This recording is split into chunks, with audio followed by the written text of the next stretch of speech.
اللہ تبارک و تعالی کا کرم اور اس کا شکر ہے کہ ہم پھر اس برکتوں والی سعادتوں والی مبارک اور مقدس محفل میں حاضری کا شرف حاصل کر رہے ہیں، اور ہمارے اس وقت کو جو حقیقت میں اللہ ہی کا عطا کیا ہوا اور اللہ ہی کا دیا ہوا ہے، یہ اللہ نے اپنی بارگاہ میں اسے قبول فرما لیا ہے۔ ہماری گفتگو اولاد کی تربیت کے تعلق سے جاری ہے، اور ہم سلسلہ وار اس حوالے سے کڑی سے کڑی کو جوڑتے ہوئے اپنی گفتگو کو آگے بڑھا رہے ہیں۔ ہماری گفتگو یہ جاری ہے کہ انسان کی تربیت میں اور انسان کو واقعی اور حقیقت میں ایک اچھا انسان بنانے کے لیے، معاشرے کے لیے اور اس امت کے لیے ایک مفید اور ایک نفع بخش مسلمان بنانے کے لیے صرف گھر نہیں، یہ صحیح ہے کہ گھر اور والدین یہ سب سے بنیادی اور اہم کردار ادا کرتے ہیں اور کر سکتے ہیں، لیکن اسی کے ساتھ ساتھ ہم نے ذکر کیا کہ 4 ادارے اور ایسے ہیں جہاں ہمارے بچے جانتے ہیں، دیکھتے ہیں، سیکھتے ہیں اور سمجھتے ہیں۔ ان میں پہلا ادارہ گھر، دوسرا ادارہ اسکول، کالج وغیرہ،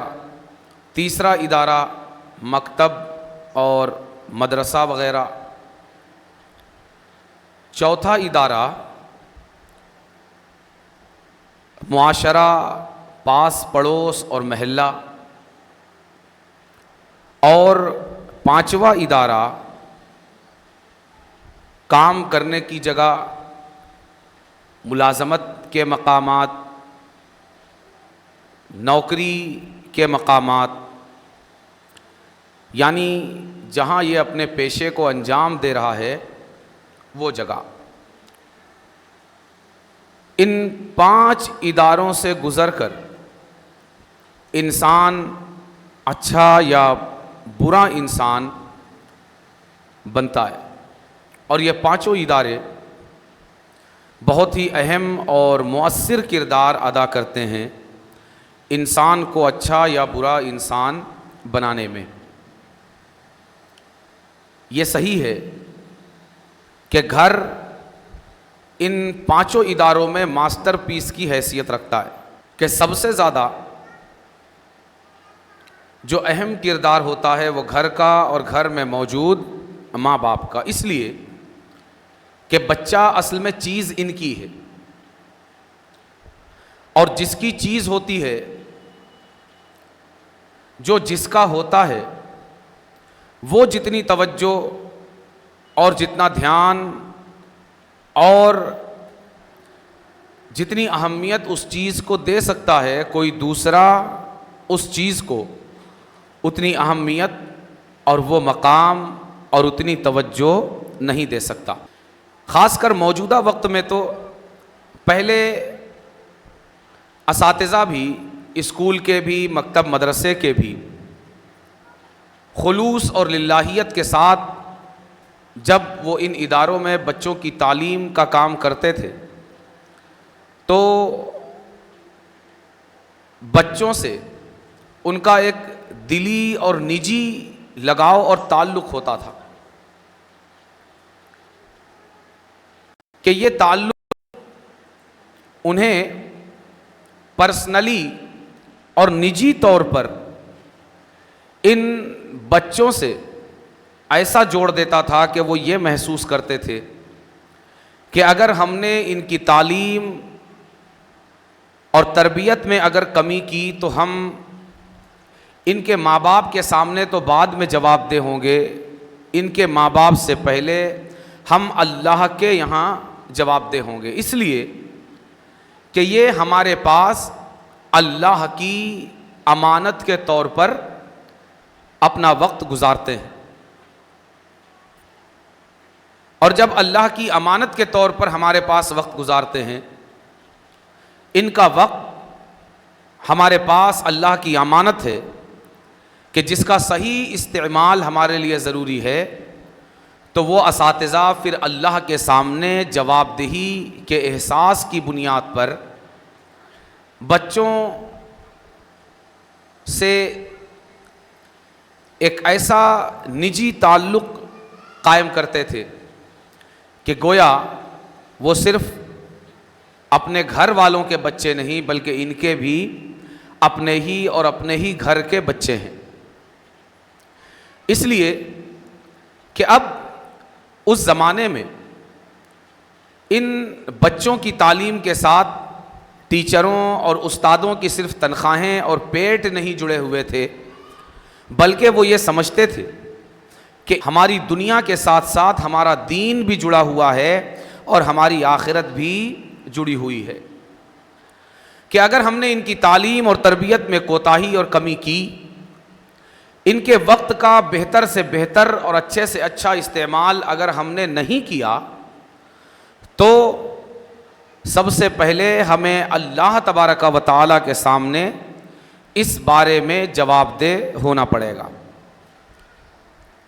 اور اس جواب دہی کے احساس کے نتیجے میں وہ پوری تندہی اور پوری جانفشانی اور پوری طرح قد و کاوش اس راہ میں کرتے تھے کہ ان کے پاس تعلیم کے لیے، علم حاصل کرنے کے لیے آنے والے بچوں کو وہ بہتر سے بہتر اور اچھے سے اچھے اور عمدہ سے عمدہ طریقے سے انہیں علم سے آراستہ کر سکیں اور انہیں اچھے عادات و اطوار پر ڈھال سکیں۔ مگر موجودہ وقت میں جبکہ تعلیم اور تربیت کے دنیاوی ادارے بھی اور دینی ادارے بھی، یعنی اسکول، کالجز، یونیورسٹیز بھی، اور اسی طرح مکتب، مدرسہ اور جامعات بھی، یہ پوری طرح پروفیشنل ہو چکے ہیں، یہ ایک پیشہ ور ادارے بن چکے ہیں کہ جن کا مقصد زیادہ تر کا اولین مقصد دنیا کمانا ہے، اور کچھ ایسے ضرور ہوں گے، ہم حسن ظن رکھتے ہیں کہ جو ثانوی حیثیت میں یہ کام کرتے ہیں، مگر بہرحال کسی نہ کسی طرح ان اداروں کے قیام کا مقصد اور ان اداروں میں پڑھانے والوں کا مقصد یہ دنیا کمانا اور اپنی دنیاوی ضروریات کا انتظام اس تعلیم کے ذریعے کرنا یہ بن گیا ہے۔ تو وہ ساری خامیاں اور وہ ساری برائیاں جو کسی بھی پیشہ ور ادارے کے ساتھ چولی دامن کی طرح جڑی رہتی ہیں، وہ تمام خامیاں اور وہ تمام برائیاں ان اداروں میں بھی درائیں اور ان اداروں میں بھی داخل ہو گئی کہ اب اساتذہ اپنا وقت کسی طرح پورا کر لیں کہ ادارے کا جو نظام الاوقات ہے کہ اتنے بجے سے شروع ہو کر اتنے بجے ختم ہوگا، یہ وقت گزاری خانہ پوری اس کی ہو جائے اور یہ وقت گزاری پوری ہو جائے کہ جس سے مہینے کے اختتام پر ان کی تنخواہ کا انتظام ہو جائے، اس سے زیادہ کی زیادہ تر لوگوں کو کوئی فکر نہیں ہوتی۔ اس لیے ہم نے یہ عرض کیا کہ گھر جس طرح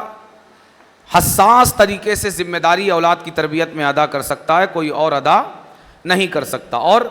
گھر کے بعد اسکول، مدرسہ، اور اس کے بعد پھر اگر ہم دیکھیں تو ہمارا معاشرہ، ہمارا کلچر، ہمارا محلہ، اور پھر ہمارے یہ بچے بڑے ہو کر پڑھ لکھ کر جن دکانوں، جن آفیسز اور جن مالز وغیرہ میں کام کاج، کاروبار، ملازمت، نوکری کر رہے ہیں، ان مقامات پر تو یہ مقامات پھر پیشہ ورانہ ادارے ہی ہیں، یہ ایک پروفیشن ہی ہے، ایک کمائی کا ذریعہ ہی ہے۔ تو اگر اسکول اور مدرسے سے اس درجے کی تربیت کی امید نہیں کی جا سکتی تو پھر باقی کے ان دو اداروں سے یہ امید کرنا عبث اور بیکار ہے۔ اس لیے یہ بالکل صحیح ہے کہ اولاد کی تربیت کی جس درجے کی ذمہ داری ماں باپ اور گھر والے ادا کر سکتے ہیں، کوئی اور موجودہ وقت میں نہیں کر سکتا۔ اس لیے کہ ماں باپ بہرحال جیسے بھی ہوں، انہیں پتہ ہے کہ اولاد یہ ہماری ہے، یہ چیز ہماری ہے، اس لیے وہ کبھی ان کے ساتھ وقت گزاری اور خانہ پوری کا رویہ اختیار نہیں کریں گے۔ اس لیے یہ سب سے اہم ادارے ہیں۔ لیکن گھر اور اسکول اور مدرسے کے تعلق سے گفتگو کے بعد جب ہم آگے بڑھتے ہیں تو چوتھے نمبر پر جو دائرہ اور جو ادارہ ہمارے بچوں کی تعلیم اور تربیت، انہیں سکھانے، سمجھانے، دکھانے میں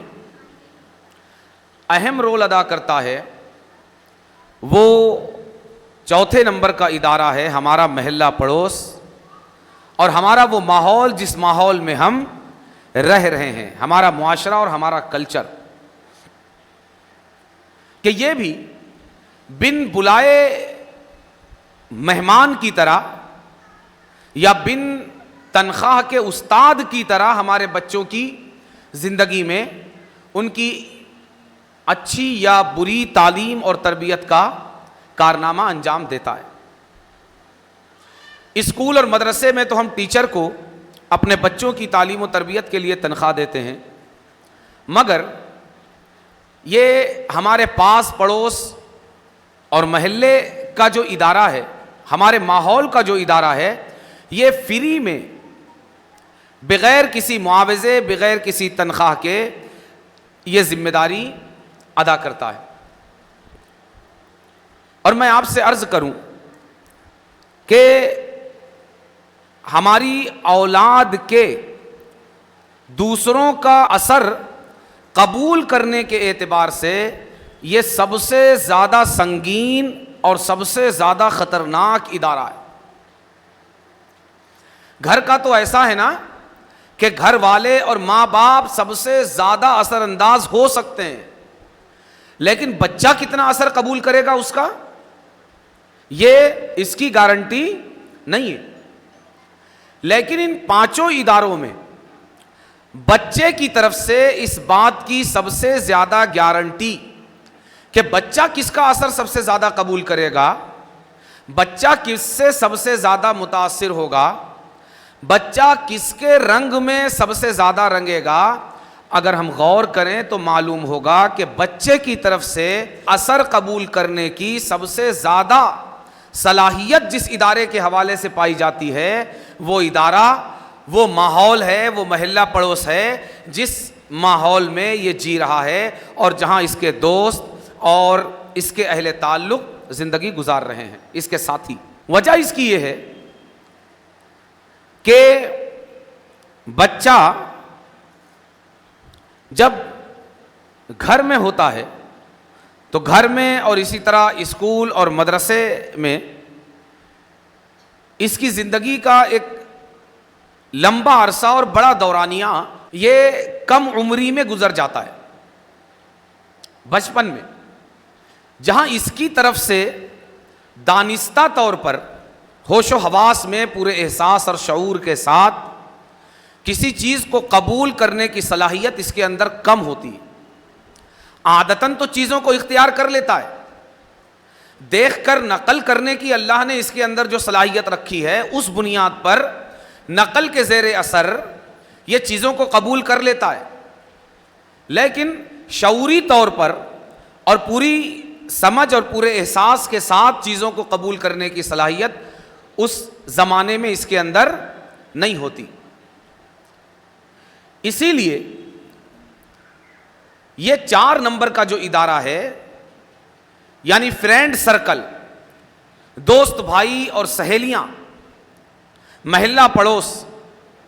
کلچر اور معاشرہ، یہ اس حوالے سے ہمارے بچوں کی زندگی میں ان کی سنگینی، ان کی اہمیت اور خطرناک حد تک ہمارے بچوں کے عادات و اطوار اور ان کی زندگی کے مختلف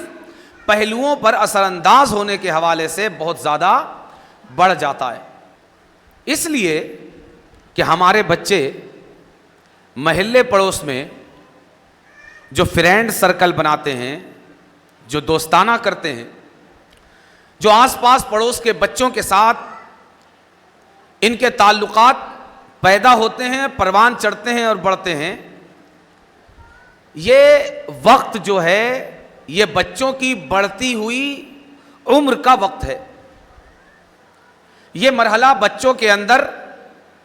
احساس اور شعور، سمجھ اور بوجھ کے پروان چڑھنے کا وقت ہے کہ اب یہاں پر ہمارے یہ بچے اس مقام پر کھڑے ہوتے ہیں جہاں وہ اپنے آپ کو یہ سمجھنا شروع کر دیتے ہیں کہ اپنا اچھا اور برا ہم بہتر سمجھ سکتے ہیں، ہمارے لیے کیا مفید اور کیا نقصان دہ ہے اس کا فیصلہ ہم لے سکتے ہیں، اچھے اور برے کی تمیز ہم کر سکتے ہیں، صحیح اور غلط راستے کے انتخاب میں ہم سکشم ہیں۔ یہ ہمارے بچوں کی اس مرحلے میں یہ سوچ اور فکر کا یہ انداز بہت ایسا ہوتا ہے کہ ہمارے بچوں کو خطرناک حد تک ایسی برائیوں کے راستے پر ڈال دیتا ہے جہاں گھر میں کی ہوئی تربیت، اسی طرح اسکول میں کی گئی بہتر تعلیم اور تربیت کی تمام کوششیں اور مدرسے اور مکتب کی کوششوں پر پانی پھر جاتا ہے، اور گھر کی تربیت پر ماحول کی تربیت، اسکول اور کالج کی تعلیم و تربیت پر محلے پڑوس کی تربیت، مکتب اور مدرسے کی تعلیم و تربیت پر فرینڈ سرکل کا جو ماحول ہے، دوستوں اور ساتھیوں کا جو ماحول ہے وہ غالب آ جاتا ہے، اور اس کے نتیجے میں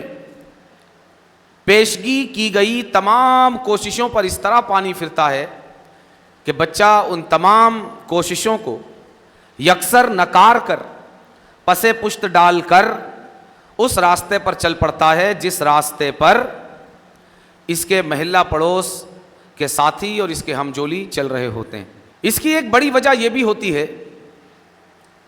کہ گھر میں عام طور سے اس کی تعلیم اور تربیت کی ذمہ داریوں کو انجام دینے والے اس کے ہم عمر نہیں ہوتے، اور یہ فطرت ہے انسان کی کہ کند ہم جنس با ہم جنس پرواز، کبوتر با کبوتر باز با باز، ہر ایک اپنے جیسوں کے ساتھ اڑنا چاہتا ہے۔ شاعر نے، یہ فارسی شاعر نے بڑی اچھی بات کہی کہ ہر ایک اپنے جیسوں کے ساتھ اڑنا چاہتا ہے، کبوتر کبوتر ہی کے ساتھ اڑنا چاہتا ہے، اور باز یہ باز ہی کے ساتھ اڑنا چاہتا ہے۔ تو بچہ گھر میں یہ دیکھتا ہے کہ ماں باپ میری عمر کے نہیں، اسکول اور کالج میں پڑھانے والے میرے ہم عمر نہیں ہیں، اور مکتب اور مدرسے میں تعلیم دینے والے میرے ہم عمر نہیں ہیں. لیکن ہم عمری کا یہ دھوکہ اسے ایسے گڑھے میں لے جا کر ڈالتا ہے جہاں وہ محلے پڑوس کے ان پرائیوں کو, ان بیگانوں کو ماں باپ سے زیادہ اپنا قریبی سمجھنے لگتا ہے. اسکول کے ٹیچروں اور مکتب اور مدرسے کے اساتذہ سے زیادہ اہمیت انہیں دینے لگتا ہے, صرف اس دھوکے کی بنیاد پر کہ ماں باپ میرے ہم عمر نہیں ہیں, یہ ٹیچر اور استاد میرے ہم عمر نہیں ہیں, لیکن یہ میرے دوست اور میرا فرینڈ سرکل جو ہے یہ میرا ہم عمر ہے. اور ہم عمری کا یہ دھوکہ اسے گندے سے گندے دلدل میں لے جا کر ڈال دیتا ہے, جہاں سے پھر اسے نکلنا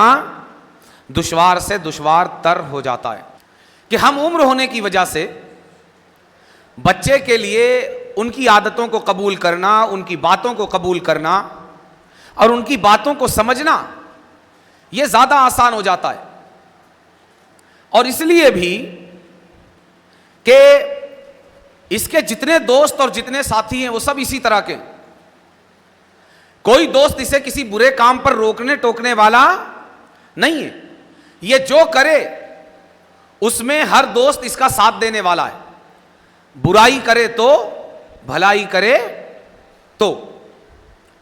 کوئی روکنے ٹوکنے والا نہیں ہے. کیوں؟ اس لیے کہ وہ دوسرے دوست اور دوسرے ساتھی جو ہیں ان کو بھی تربیت کی ضرورت ہے. اب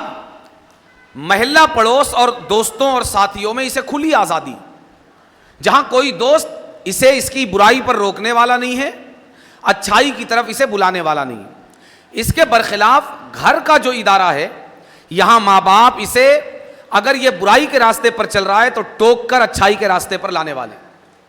برائی پر ٹوکنے والے ہیں, برائی سے روکنے والے ہیں, اس پر قدغن لگانے والے ہیں, رکاوٹیں پیدا کرنے والے ہیں. اسی طرح اگر ذمہ دار اور حساس ٹیچر اور اساتذہ ہیں تو وہ بھی اسکول, کالج اور مکتب اور مدرسے میں یہی ذمہ داری انجام دینے والے ہیں کہ برائی پر اسے روکنے ٹوکنے والے ہیں. اور یہ عمر کا وہ مرحلہ ہے جب بچہ اپنی نادانی کی بنیاد پر, اپنی ناسمجھی کی بنیاد پر اسے روک ٹوک اچھا نہیں لگتا. اب دیکھیے کہ ماں باپ یہ برائی سے روکنے ٹوکنے والے, ذمہ دار اساتذہ اور ٹیچرز برائیوں سے روکنے ٹوکنے والے, اور جو چوتھے نمبر کا ادارہ ہے دوست بھائی, ان میں سے کوئی بھی کسی برائی سے اسے روکنے ٹوکنے والا نہیں ہے. تو اب اس کے دل میں زیادہ جگہ کس کی بنے گی؟ اس لیے کہ بچہ تو نادان ہے, اسے ابھی اپنے اچھے برے کا احساس نہیں ہے, اسے صرف یہ دیکھنا ہے کہ مزہ کس کام میں آ رہا ہے, تفریح کس راستے پر زیادہ ہو رہی, میں آزادانہ طور پر کس راستے پر زیادہ چل پا رہا ہوں. اور